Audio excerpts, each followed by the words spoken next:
Alright, here we have Erika Kohler with a 75-pound snatch. The snatch is a good illustration of what Erika does well and what she does not. To start off with, in the start position, you can see her butt is a little bit low and her shoulder is behind the bar. Right, and so what we would like to do is rotate her on her axis around this way.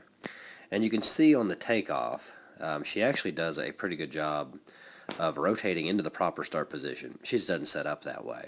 So if we take her just a little bit up, you see that butt come out first, and right there is pretty good position. We can see back is nice and flat,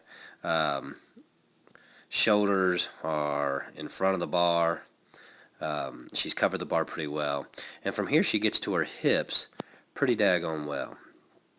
So we'll take her on up. You can see her driving her knees back. She comes into the hips. And again, she's maintained that back angle and rotated into the power position really well. And here's where we get into the trouble spot for Erika. She has some issues with her shoulders, and you can see exactly why there. You can see that shoulder is way internally rotated and way forward.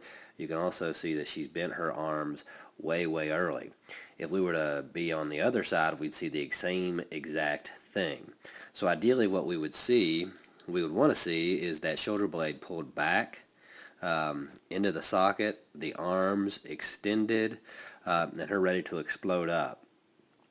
From here, she goes straight up.